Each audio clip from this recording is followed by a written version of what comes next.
send traffic to things or help it gain traffic, and then that was the end of the story for me. How are you with like handling disagreements? That's the biggest thing that I've realized, having gone from making enough money from faceless traffic. It doesn't matter what I think, I see what the market thinks, and then double down on what the market is loving. How are you measuring the success of the business? Obviously, within the gambling space, we were very much reliant on data. And I had a 7-figure offer on the table, which I turned down and then put back to death.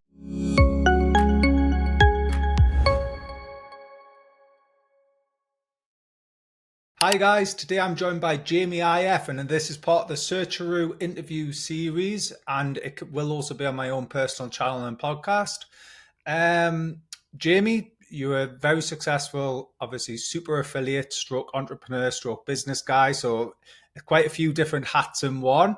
So it'll be great to hear in this podcast what your story is, your background, any little tweaks that we can make or you have made to your processes.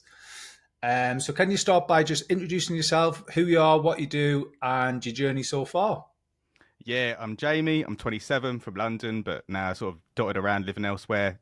Came up through SEO because I graduated from uni, didn't know what to do, so started that out. Wanted to do like a sort of charity style thing, ran out of money, needed to make money, found affiliate, made some money, trying to get back into it eventually, but need a lot more money for that. So we're still on the mission. Was like a big affiliate SEO, found the SaaS game because it's more fun now, and so I'm still at SEO. I still like doing the ranking and making money and all the fun stuff, but I'm trying to use what I've learned to do not just do organic and do more like multi-channel marketing and try and build big businesses now and use that. So I'm glad that I came up through SEO, but now trying to pivot and use that to build like a real fucking business now. Because as great as making all this money with affiliate was, like I thought I could sell these things as assets, but one algorithm update and all of a sudden you lose $1 million overnight. It's like, well, I thought I had a business. I was walking around like I had this in my back pocket, and now it's like I've got a distressed asset, I think they call it in the business game. And so I want to build something on solid grounds. I've learned my lesson. I've been burnt. I've lost a lot of money, and I've made some that I lost a lot more, I think, at this point. And now just trying to build real businesses off it. So the big project now that I've hired a creative director for, Joe, who's on the team, Stephen, who's going to be head of growth, who comes from White Press doing sales, is a SaaS for growing your own affiliate channel. If you're a SaaS company or an agency or anything that runs through Stripe, Paddle, ChargeBee, any of those other payment integrations. And we use everything we've learned in affiliate to build the tool that I wish I'd had when I was growing affiliate programs for SaaS, the products that I've worked on. Channel both having been an affiliate and having been an affiliate manager for SaaSes, and bring together and try and create the ultimate thing to help people scale their affiliate programs. It's called Endorsely. Obviously, there's a few elements there. So I've been in a very similar boat, and I think the problem is, yes, you're getting green arrows, you're getting all the rankings, but there's just no real. It almost becomes quite stagnant and boring, right? Because you're not actually really dealing with anyone other than maybe an account manager who gives you a commission. And then that's pretty much it. You've got no real, although you have skin in the game, you don't have skin in the game because it's not your product. You've got no way of building asset lists or email lists and things like this typically. So it's interesting that there's so many affiliates, and especially the guys who are super affiliates, so earning decent money each month, who make this transition into building their own products or scaling up their own assets and own websites. Because then they actually realize that is typically where the true value of the business starts to develop, rather than just selling the website. Yeah. And it's also like, I love SEO. I love the game. And when it felt like a fair playground where you weren't just getting smacked for being an affiliate, it was still really, and it still is fun, trying to get around it and make yourself look like an e-commerce brand whilst also, it's all good fun and you feel like a bit of a pirate and all this stuff, but I don't want to do that forever. No. And I would say I'm more energized and more passionate. I'm having more fun now than I've ever had. When you have to build out multi-step funnels that you can profitably run ads to, and newsletter funnels, and pumping leads through different sales software to then send to someone else, and talking about how you can do different strategies, monitoring the data on this stuff. It feels more three-dimensional than SEO was, because it's one channel, content, links, you really like if you're an affiliate or you do display ads, you just have to drive traffic, and then you get paid a base level Mm. based on what that is, based on a CPM or anything else, right? And that's fine. Your job ends at rank, get traffic, done. Yeah. And that's cool. It was so profitable for a while. That's all you had to do. You didn't have to fucking do anything else. You didn't have to be a 2-3 step marketer that like makes all this money and like grows a big newsletter brand, anything else like that. But it honestly, and unfortunately, because it was so easy for a long time, I think I didn't become as good a marketer as a result. Yeah. Yeah. I And agree. now I'm learning it now, and I'm like, oh, this fucking This funnel is is. also this is something that literally even in the last 2 weeks, me and Dooley have been chatting on loads, and it's like, you know what, we're fucking mint at ranking websites. We are crap at marketing. Like we are terrible. Do not ask us about funnels. Like we're very much at the learning phase of all the designing funnels, optimizing the flow, checking out different, like using CRO tools to tweak funnels and things like this, and making sure you increase conversion rates. And then obviously the multi-step approach of, keep on hitting the customer type thing, and not always with sales stuff, obviously just sort of nurturing that lead, nurturing the customer. All of that we've realized we are absolutely terrible at. We're amazing at ranking, we can get things ranking, but we're not so good at the nurturing side and the whole lead process. So it's interesting that also you're in that similar boat, right? Yeah, Where but you're kind of learning this. is it not like some of the most fun you've had in years though? Like Yeah. I can't stop telling people like, I fucking love the game. Like it's so much fun. But it's interesting because I would have never, like before, I only really ever classified myself as an SEO. That's probably intentional, or a PPC guy because it also can do PPC. But now you start to realize actually to become a marketer, there's a lot more steps. It Yeah. isn't just, I was almost just a traffic driver. That's all I was. I could send traffic to things or help it gain traffic, and then that was the end of the story for me. It's Um, but it's so much more data driven now, and that's so much more fun because like you can feel like, at least before back in the day, like 2022, you could make changes to a page, see that yeah, go from 9 to 7, and you felt like there was no noise. yeah. It was just direct result, and that's nothing more that hits the dopamine than I did that, and then that happened. All we want is like direct results from action so that you can keep improving that, right?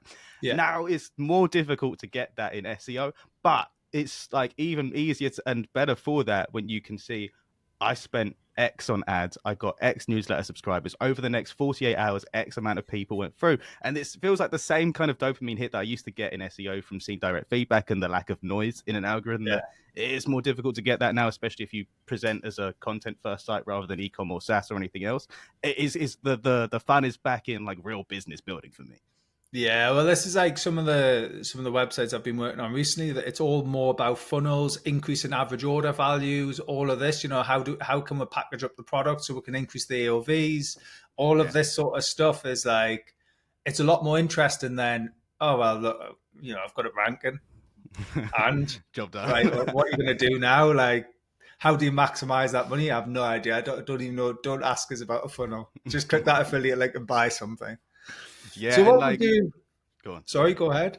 I was gonna say, like, in the same way, like, I thought that we were building real businesses, and we were. Like, so there were exits happening. I had a 7-figure offer on the table, which I turned down, and then we got smacked to death like 2 months later. We still have Bing traffic. I still can't go below like a very high top 1% salary, but it was not the exit I thought I was going to get right. But I thought this is a real business and all this stuff, and then you can get hit. I think the benefit of this, even though it ups the difficulty level of doing full scale, 3-dimensional marketing and business building operations, the whole lot, is that one, you're not platform dependent, and two, like people pay much higher value. Like I know that they were doing 36, 40x on Empire Flippers and these to sell affiliate sites back in the day. But like, if you're in the SaaS game and you have like 50% year on year growth, and you aren't super like disgusting with like your cap table and like your like margins, you can get 5 to 8x ARR on these things. And so this just Yeah. shows the premium that you can get on a real business. And so like I thought I was building asset value before by reinvesting everything into these sites, but they can get taken away from you. This is more difficult and more powerful for building like real asset value onto net worth as well. So yeah. Arguably a lot harder to package up and things, though. This is obviously why you're getting that much better sort of revenue for for the website. Sorry, for the sorry. See, that's the difference. It's for the company, not for the website. Yeah. Before you were building websites, now you're building a company, right? Which has inherently more value. So, what would you say are some of the biggest challenges you've faced, especially now in like the early stages of this business? What would you say is some of the biggest challenges? Well, so the interesting thing is, this isn't the first SaaS business I've launched. I've tried it. I still have like equity in a bunch of them, investments, all this stuff, and they're to mixed levels of success. Some of them crushing, some of them were really difficult. And so it's interesting, and like one that I think is like the most useful one, cricket. Like, and so like it's because it's not close enough to the revenue. It's about building like your email list on a blog Mm, post and helping there.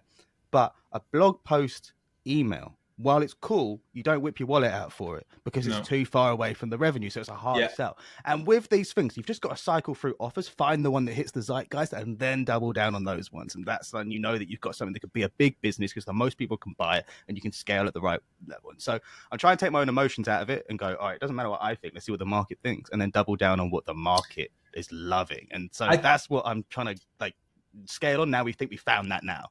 Well, I guess with the blog post approach as well, from a paid marketing point of view, it's typically a hell of a lot cheaper to pay for traffic to a blog post than it is to try and target a landing page, which is all designed for CPA offers.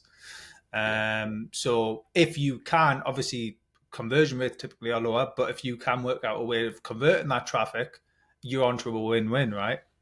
Yeah, I mean more in that like the offer with the SaaS, like so the one that hasn't gone as well, we still like make good money out of it. We'll make six figures or whatever off it, but like so you embed a quiz in your blog, Yeah. use that, engage people, more time on page, better SEO metrics, all the rest of it for organic, but also it'll convert newsletter subscribers. Now, I thought that's really cool. That's what I wanted. But it was a hard sell to get people to pay you $17 a month for because it isn't as close to the revenue. With this other offer we've created around building your affiliate program for a SaaS company we've spent the last 4 or 5 months just on the engineering side of, we'll launch at like 30K MRR because even just the private people we're talking to are, I want this, do that. Like, I thought we were going to have a software problem in that, like, people would want to self-service and use the software. Everyone wants to just pay us like almost $10,000 a month just to manage the whole thing for them because that's it's so close to the revenue that Yeah. people just want to. All right, well, do you do the agency side as well? It's like, all right, I guess fucking I have to now. If you're going to pay I've been me. asked too many times. And so like we're testing this out now, but like when you like the offer hits and they don't just go, all right, we'll pay you the $99 a month for the thing. We'll pay you. You know, we want even more. We want what else can you offer us on the network side? And so, that's much better feedback than I don't want to pay $17 a month for your software that I thought was cool in it. So you just got to focus on what works and scale it up to see what could be the biggest business. I guess with that though is route to market, get the product to market quick, and you get that feedback pretty quickly of is that going to work or not, right? Because then you can develop your strategy around no, that one will pivot off that because it's great for a low hanging fruit. However, the fruit is often going a bit rotten and not really taking the upheaval type thing, not getting off the tree quick enough. So what would you say is like a obviously you've mentioned you've had quite a few failures within the businesses and things. What would you say is like a setback you've experienced, but then you've sort of what did you learn from it? I guess it's the SEO algorithm change, man, because like we built like if I showed these to people, they'd be like, okay, these aren't your average like shitty niche sites that you get off Twitter. They weren't big brands. They weren't like retro dodo level. Like we hadn't gone and done the full circle thing with video and everything else. But in terms of the content, it was solid. It was accurate. It was high quality. They were user driven recommendations for the affiliate side rather than just typical affiliate stuff. But they still got hit, and so I was at the beginning. I was frustrated. I spent too much time, I think, trying to recover them rather than like because the signals being sent were like you can recover, and with the absence of like the data, you have to just go, all right, well, I need to make I need to recover another 30-40 grand in monthly revenue because that's more profitable than anything else I could do with my time right now. However, didn't work. 7 stages of grief, go through it, and some of them didn't get hit. Like some of them didn't get hit right. We still got we've got one for sale at the moment that was like it was an Etsy store plus an ecom thing that also ranked for some stuff, and so it shows that that's what you should have done from the start because I think we did 20,000 email subscribers just off the Etsy because we're selling low ticket stuff to funnel through. That was an actual brand because people were talking about it on Reddit. On the rest didn't get touched. Also presenting kind of e-commerce, but the ones that got hit were the highest revenue ones, and so you have to learn. All right. this got hit, this didn't get hit. How do we like firstly like figure out how to do a cheeky 301 to get around to an e-commerce intent Yeah. index, like e-commerce first thing that you can also do a little bit of affiliate on, but also you can figure out the drop shipping and try and get the margins in there.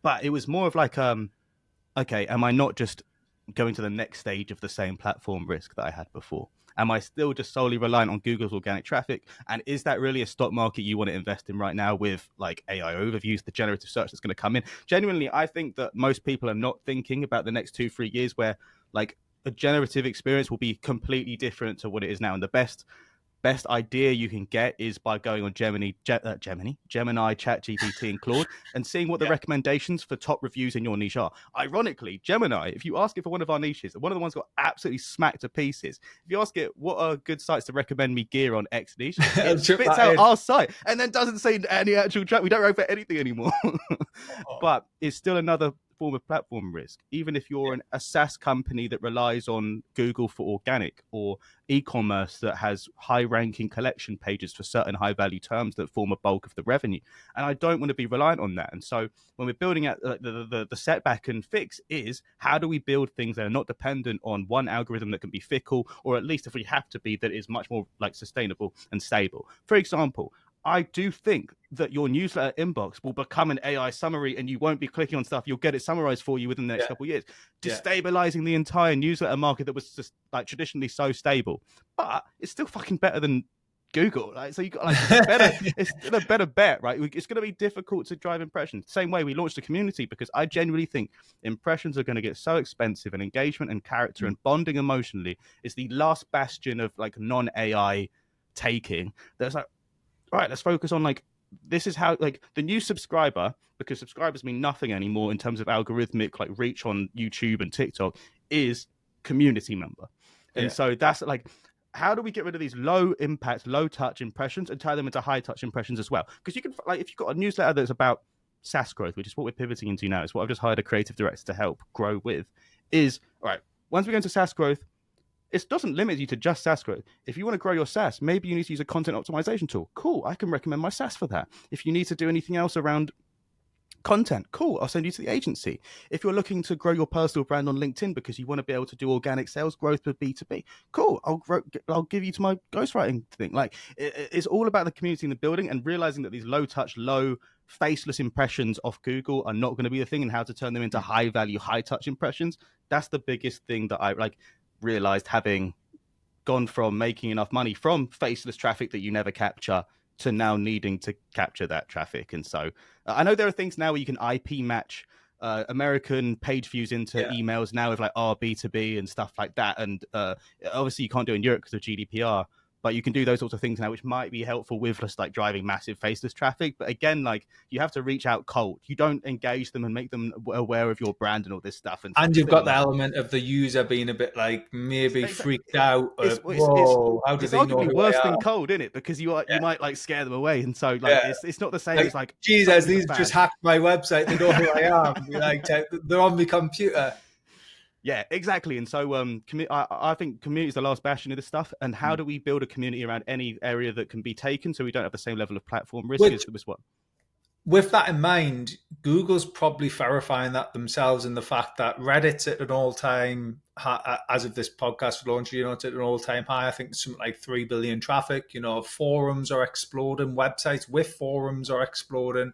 It's all about sort of user engagement and obviously actually people having their own opinions as opposed, because anyone can just churn out AI content, right? This is the problem now, especially with internet marketing, is every man and his dog is writing AI content.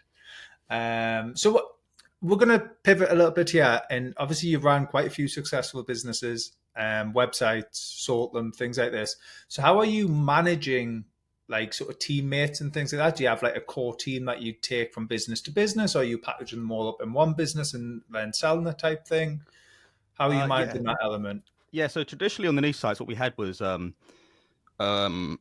team of typically freelance paid by. We moved away from the per word like payment structure, because I just didn't think it incentivized like clean, clear, concise content. Yeah. It could lead to like wordy content. So we'd have freelance people that were paid by the piece, and we'd agree on that price, and we'd pay them. It was above an industry rate, just to try and get the most like high quality. Well, it didn't make any difference in the end, but that was the philosophy. And so yeah, and so like we'd even have these things where they could communicate. This is an infographic that would be good here, and it's like they could like sketch it out, and so we could like try and make it a really good user experience.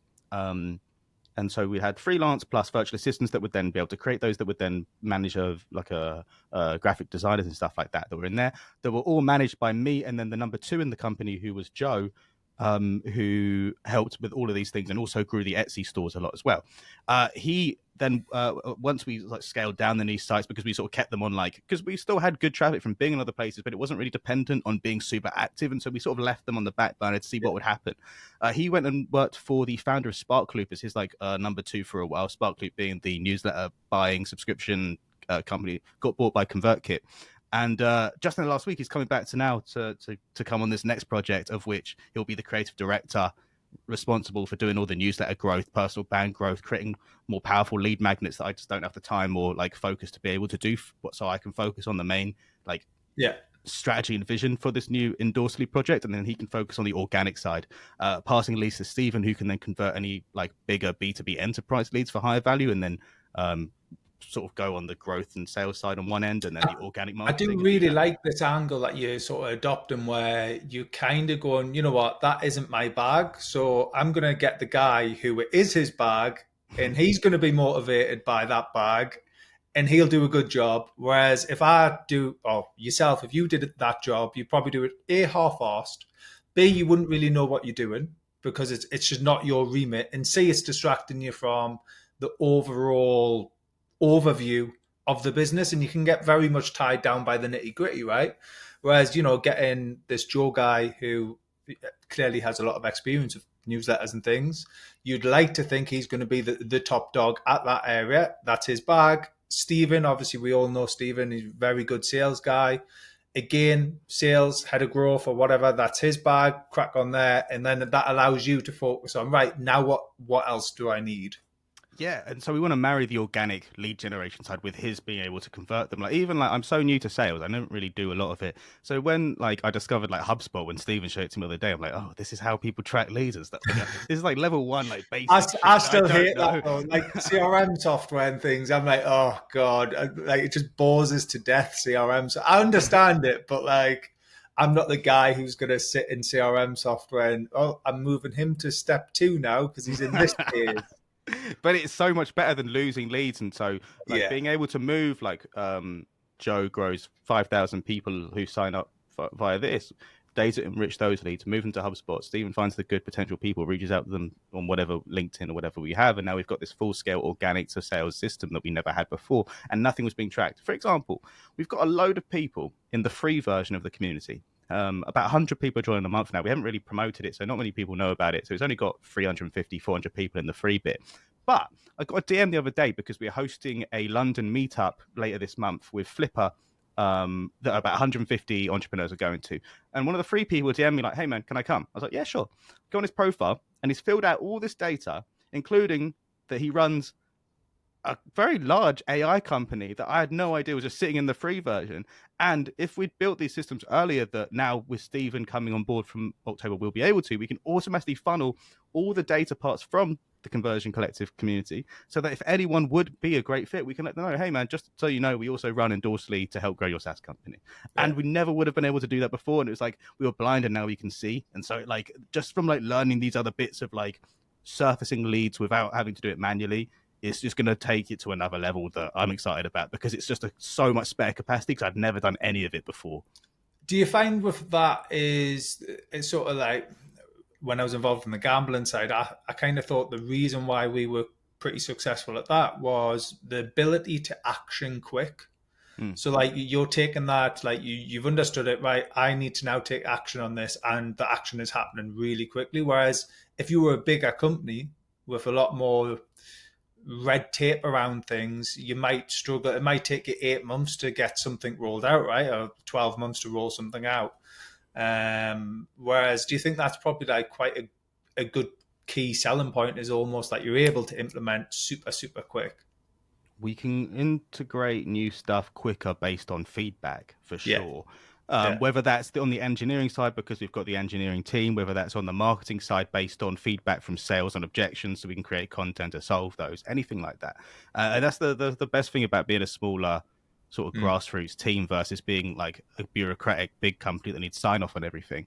But that also comes with disadvantages because if they do lock it in, they can go and pull money in something in a way that you can't. So you have to be quicker and get distribution before they get their operations in place because they can. I mean, I think that we're pretty good marketers, right? Like as yeah, it like in terms of like getting quick traffic. We've driven traffic. We've been able to get people to buy stuff for other people in the past. Now we've got to do it for ourselves. But it's also like a share of voice game. Like if Adobe come and do the same stuff that everyone's doing right now with AI photo generation, it's going to be hard to compete with that. But if they get that offer right, because there's people like Levels and everyone else that are doing these AI headshots and stuff, which is a potential huge market.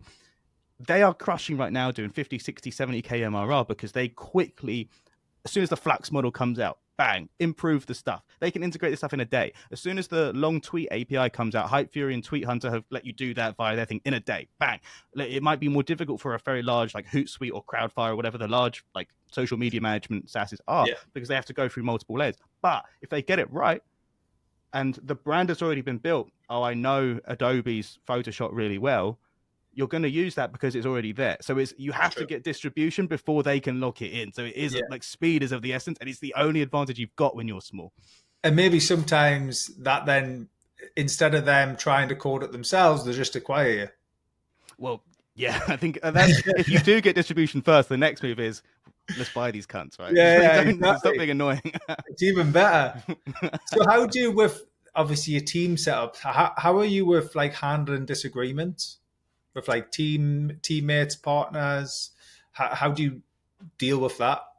I think you've just got to come with the mindset of I don't give a shit if I come up with the right answer as long as we collectively come up with the right answer. And that's easier said than done because ego gets paid and you want to feel like you're right and all this shit. And so it's a constant battle to be like, actually, wait, have I got a blind spot here? Yeah, It hasn't really happened too much yet because it's early. And I feel like the general vision is locked in. This is step one for the next couple of years. Then this is step two. And then step three is when we start doing shit that, like, I know in my mind that we can do that doesn't exist and is going to be, in my opinion, pretty transformative. And mm, so on the vision front, there's not really that much like negotiation because everyone's bought into that vision. But on the yeah, day to day for prioritization and implementation, you can obviously get you. We all agree on the way to get there on the road. But what's the right day to day to do that in the fastest way? Which is a positive discussion because everyone's locked in. Like the worst thing is like apathy. I don't really give hmm, a shit. Like you do what you want. I've already checked out. Like yeah, yeah, you yeah. know, those marriages were like, yeah, I'm not even mad when you fuck me around anymore. I'm just checked out now. I'm just whatever. And that's the worst because it means like you're genuinely like I'm done now. Like Yeah, you like the fact there's emotion is a good thing, and yeah. you have to harness that and make sure that everyone keep going. Like, how do we do this in the best way? And you have to encourage challenging to do that. And hopefully, I've done that well enough. We'll find out if it goes badly wrong or if it goes well. So hopefully you're not sleeping on my floor in a few years. I'm not ruling out. I'll sleep on anyone's floor as long as I save on the rent to build the next company. So moving into like your personal life, then how are you balancing like the demands of running the business and all these different projects with your actual personal life? It's tough. Like Yeah. I'm trying to like I've got friends, I've got like relationships and this stuff to try and maintain all this stuff, and so it is tough. And like um I do enjoy this stuff, so it feels kind of like leisure, like or like even if I This is finish the what I'm problem doing.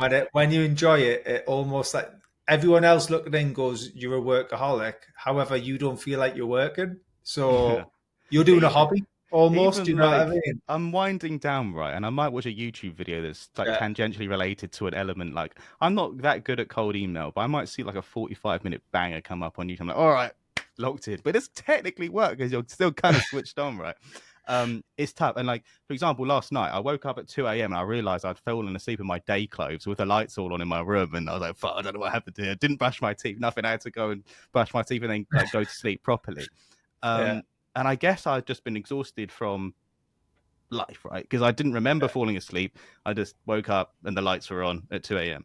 And so that is obviously a symptom of perhaps unbalanced. And I'm okay with that for the moment because the idea is that you go down to there's a payoff. And the same reason we don't take a job because if you work twice as hard, you can make 15 times more money the exponential gains are so good that I'm willing to put my lottery tickets in to try and win that Yeah. lottery. Yeah. It's the same thing for budgeting time in your personal life, I think. Do I want to do this in my 40s? Probably not. I'll have different kinds of responsibilities. But does my time matrix mean that I can do that better now because I'm not married, I don't have kids, I'm location freedom? Yeah, probably. So this is the best time to take that risk and perhaps like be unbalanced in some levels of work-life balance. So with that unbalance though, so obviously I've got quite good at developing um, habits and routines, which help obviously keep you focused. So obviously, one of mine is every morning I'm up at around 5:30. I steam room for 15 minutes, a cold plunge for 5 minutes. I do half an hour cardio, and then I'm on with the day. Um, I would say that has exponentially helped a mindset because when you're freezing cold, you are sharp, right? Well, you are sharp. So it's helped mindset. It's helped organize my day. So in the cardio elements, usually, well, throughout the whole, it's about an hour. The whole process throughout the whole hour, it's kind of me sitting there, well, doing the work, but thinking through my day as it's going to come, and then working out where prioritization is going to lie. So that's kind of helped me. But do you do anything in that sense, like a routine that you've got that just you do every day? I'm not good at it. I'm not that like I don't wear one of those like Whoop bands because like if you tell me Well, how I haven't close got it a Whoop, I've got oh, a whatever they are. Apple You know, Watch. the ones that tell you all the data. I refuse to, because if you tell me how close I am to dying and how shit I really feel, it becomes a thing, right? It's like placebo. Like, oh, now I feel like shit. If I don't know how fucked I am, then I can pretend that I'm It's good. actually a really funny story. This, so the Whoop, when it first came out, I was like one of the first guys to buy it. I said, "This is going to be good." Yeah, I'm into my fitness, I'm into my training and everything. Within the first week and a half, I'd sent it back because I was annoyed that it kept telling me I was tired. Mm, It like says your strain level was super high. You need to rest today. I'm like, I'm not resting. I'm fired up. I'm ready. This is the grind. yeah. It's like, no, you're getting low. You're gonna. It's like it almost tries to panic you that something Yeah, bad's it's a gonna happen. self-fulfilling prophecy if you buy into Yeah, this stuff. And so I don't want yeah, to, for the same reason, right? And I don't have a good routine. You know, I might wake up, smoke a cigarette, have a coffee, and not eat until like 2. Cause I'm trying to do this like intermittent fasting thing, right? But I don't have a good routine. I'm often like losing time onto things, and it's a big like reason that I'm not more productive than I am, and I need to do that.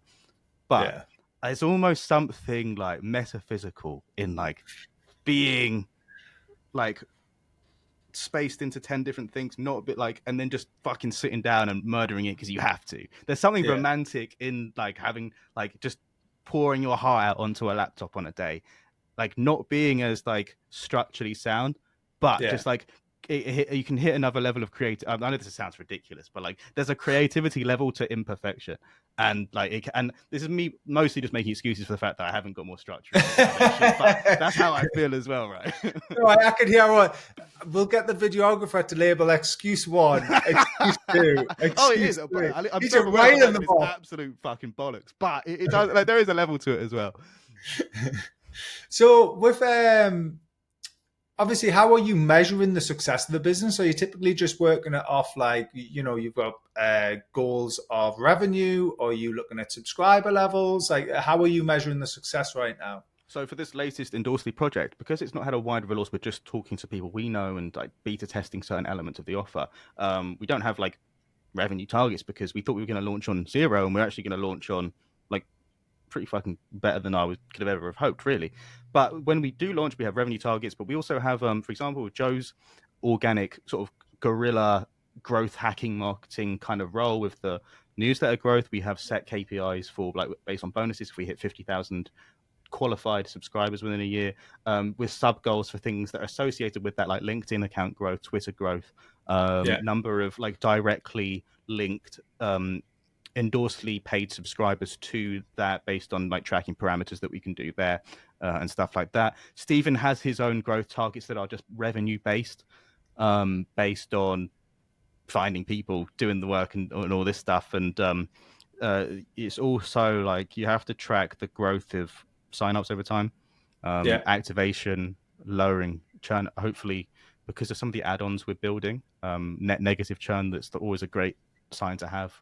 I So guess you'll also be able to eventually work out LTV, all of this sort of great stuff, and then how you can leverage LTV and things like this. even better, because we have the agency, the LTV means that we can spend so much more money on ads than everyone else. I might actually have to ask you to remove that from this because no one, like, they might start doing the agencies. Oh, you fucking keep it. But you can spend so much more money just based on the very little data we're seeing. Yeah, We also, like you mentioned, LTV. There's no actual other software, and I've used them all that can calculate. They log into Stripe or whatever integration they have, and they give you the subscription and a yes no for cancellation for SaaS, so that you can keep yeah, adding on the month if they do subscribe or not. None of them are calculating the average LTV of customers that are being sent from that affiliate. And so what was really difficult when I was scaling at Lasso is there's some affiliates that send a lot of clicks and some conversions, but it's difficult to see how high quality those people are yeah. if they're all churning in the first, second, third month rather than lasting for 3 years each. And so what we do is we are the only people that can fetch deep into the integration to be able to see this affiliate, while not sending as many clicks and conversions, is sending the highest quality people. And if you have limited time, you should spend more time warming that affiliate up than this on the face surface looking like this affiliate's doing well.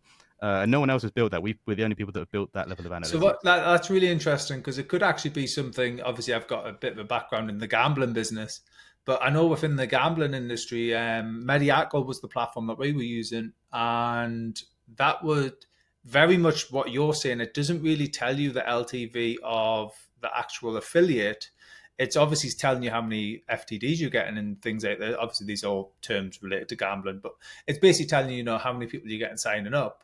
But it's not actually telling you like any more data on LTV. Obviously, it's saying how much the affiliate's getting this kickback and things like this, but it's not telling you the quality of that traffic from that Yeah. affiliate. And then, obviously, depending on the offers, it would vary as well. I very much guess that because then you could split test offers as well, right, with different affiliates. Yeah, you can even split test like different commission rates if you hit certain levels, see what the Yeah, incentives are, one-off bonuses to see what that is, and you basically split test like what gets the best results in terms of traffic once you've made the affiliates aware of the different incentives to yeah. see what leads to the most marginal revenue on top. Awesome. No, honestly, it sounds really good for especially the company side. Like that's something that I think, obviously, within the gambling space, we were very much reliant on data and data trying to deal with data. At the same time, we were white label, so also dealing with the fact that you don't get as much data as you probably should because obviously the partners don't give you everything. So, what would you say is the best piece of business advice you've ever received?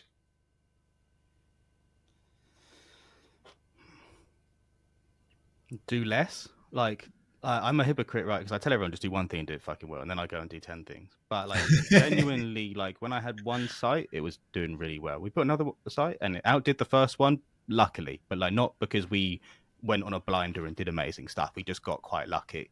And then we did more and more and more and more, and it was difficult to manage. So would you And say rather than do less, focus more? focus or just do less different projects. And Yeah. it goes the same, but even in one project, like there's usually one feature that if you market right will murder. But if you have an Yeah. offering of 5 features, it can sometimes even make you worse than if you just had the one because you have to do 5 times as good a marketing job to make people aware of the benefits of that. Like I'll give you an example off camera after this of where I'm about to go and fucking destroy everyone in this one quite big niche because they've got it completely wrong and I know exactly how to win that SaaS. So we're going to launch another one which is going to hopefully do like 50, 60K MRR and we'll sell that. But I know that we can crush because there's one feature that they hide that I know everyone wants. And they are like, there's a level of like beautiful clarity that you like. Apple do it really well. That Hmm. it's just like, don't fucking add too much shit that like 1% of, if less than 20% of people use it, it's probably not like integral. And so like do less things and do less things within the less things. Yeah. Well, you hit the nail on the head. If you think, what was it? A guy called, let me just quickly Google it. OFY. It's been a while since I watched his clip on YouTube. Simon Sinek, Start with Mm. Why. And if you watch one of his original talks, how great leaders inspire action, he like hits the nail on the head about Apple and how they've done so well versus Microsoft, which arguably was at the time an absolute like behemoth, and now Apple is trumping them. Mm. and it's all because of that Y position, right? And that they do. You can go in and buy a laptop, but you buy into the vision of Apple. So then Feels good. most people stick with Apple products because it all feels good. Like, why wouldn't you be with Apple, right? Yeah. And this is like the argument I have over and over again with people, especially ones who are Android, Samsung. So yeah, but how many laptops you had in the past like 10 years? Now I upgrade my Mac quite often. It's at the end of the day, it's my livelihood. So every Yeah. 2 years, when that warranty expires, it gets traded in, or it gets passed on to a family member, and I get the brand new one. However, That's a that same profitable lap play, by the way. If you save zero point 0.1 seconds per button click over time based on your hourly rate, that's exactly. an extremely. Like, people are so dumb. They'll be like, yeah, I'll just use something. So, okay, congrats. You just cost yourself 50 grand that year. Yeah, exactly. And then my point on it as well is A, I don't mind spending because it's a tax write off. B, generally, Macs hold the value so well that if you wanted to sell it, it's actually costing you like 500 to £600 or something for the new upgrade, which is even quicker again. And then C, it just feels good. Yeah. I like having good stuff. Whereas I hand, say, a laptop on, and I think my dad still has a laptop that I bought 10 years ago, Mac, and it's still working absolutely fine for him. If I handed on a PC laptop, Microsoft, it would probably be broke.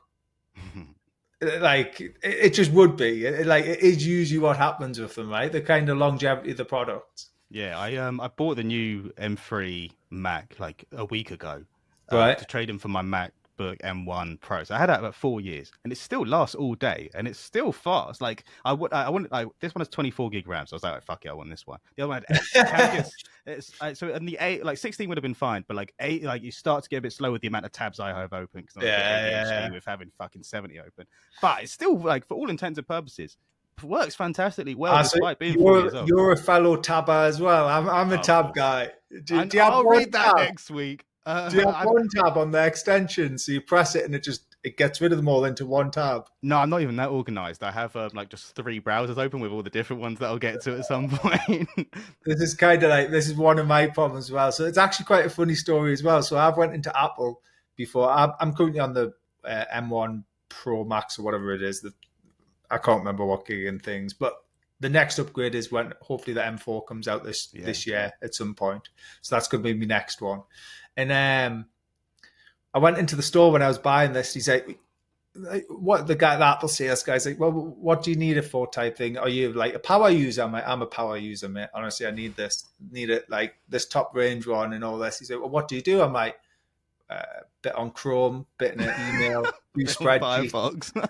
a few spreadsheets. He's like, mate, you literally need the bottom end one. Like, I'm like, I want the best one. Like, I'm buying this for a reason. You know what I mean? It feels good.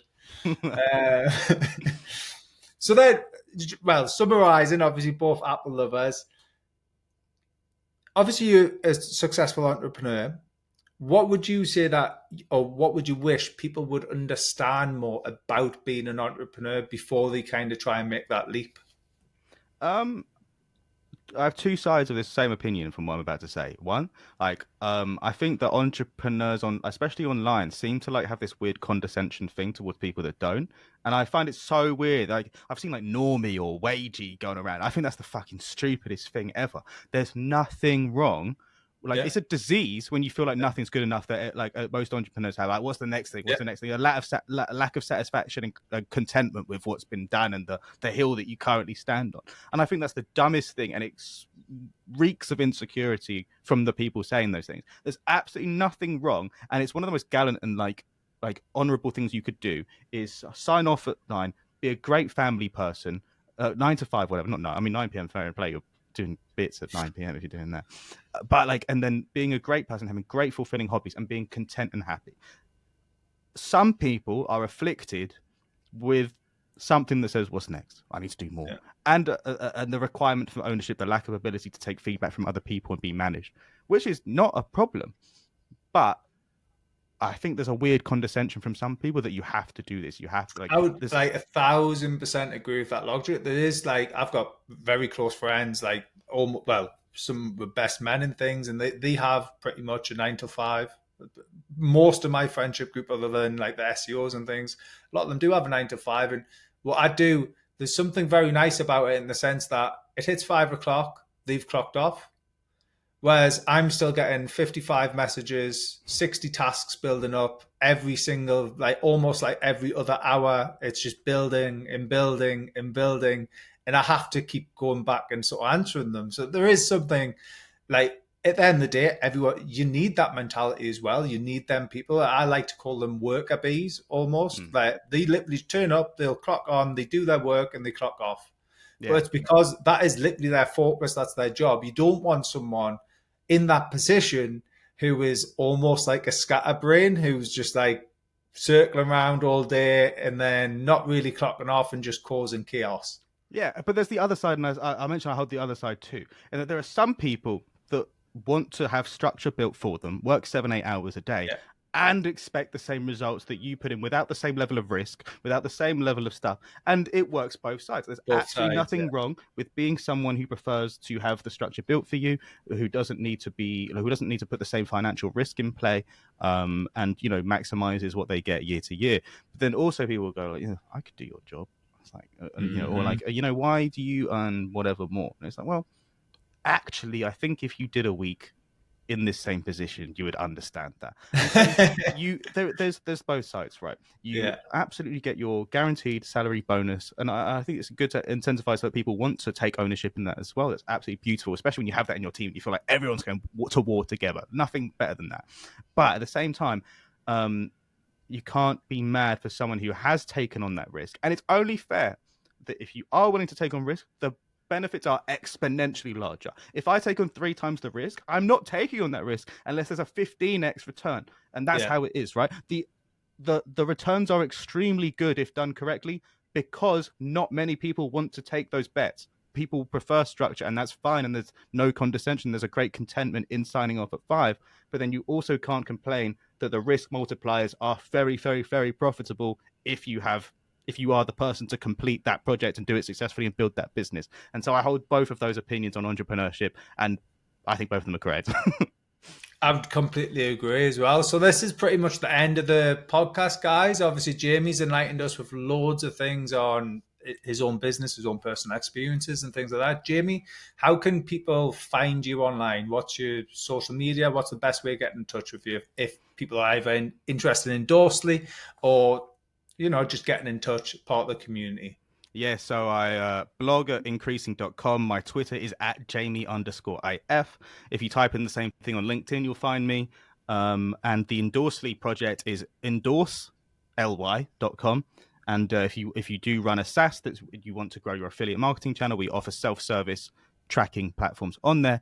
And if you do have big budgets, if you're recently VC funded or whatever else, we do offer bespoke management contracts. They are very expensive and you need to have the right kind of product. We turn down most people, but if you do want to apply and join the wait list, you can do so on endorsely.com. Awesome. Cheers, Jamie. Thanks for coming on. Cheers. Enjoy that a lot. Cheers, Carl.